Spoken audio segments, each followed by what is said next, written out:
We will keep standing up and speaking out until China's government stops its crimes against humanity. As the world says goodbye to the Tokyo Olympics, all eyes are now on Beijing 2022 as the Games are just 6 months away. But topping COVID-19 concerns, discussions about boycotting the Games over human rights concerns. Since 2017, China has been under international fire for the genocide of the Uyghur Muslim minority. Protests across the globe call for countries to boycott the Games, and just last February, some lawmakers urged Canada to ask the Olympic Committee to move the Games if the Chinese government refused to stop their actions.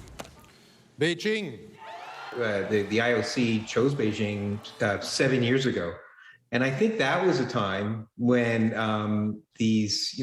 when the opposition against hosting the Games in Beijing should have been voiced. Simultaneously, the CEO and Secretary General of the Canadian Olympic Committee, David Shoemaker, says that boycotting is not the answer. Allowing Beijing to hold the Winter 2022 Games is an implicit approval of their actions and the atrocities that they're committing. Babar Ilchi is a Uyghur Muslim living in Calgary. He was born in Hotan, East Turkestan, and moved to Canada at age 3. He believes holding the Games in Beijing will allow them to sanitize their image, and he uses the Berlin 1936 Summer Games as an example. Nazi Germany was able to use the 1936 Games to create a huge amount of propaganda films, a huge amount of goodwill in the international community, all while moving along their stages for the Holocaust. Several polls show a large number of Canadians that would support boycotting the Beijing Olympics. Hockey Canada announced its coaching staff for the Games just days after one poll was released. Nobody wants to harm athletes' chances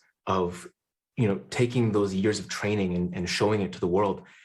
But we have to recognize that in the grand scheme of things, in the bigger picture, that genocide, crimes against humanity, these are horrific things that affect millions of people. Earlier this year, Conservative leader Erin O'Toole and Green Party leader Annamie Paul called for a relocation of the Games, a way to boycott Beijing without punishing the athletes. No, it cannot be relocated. So there's no way any city in the IOC could reorganize these games elsewhere to occur in February.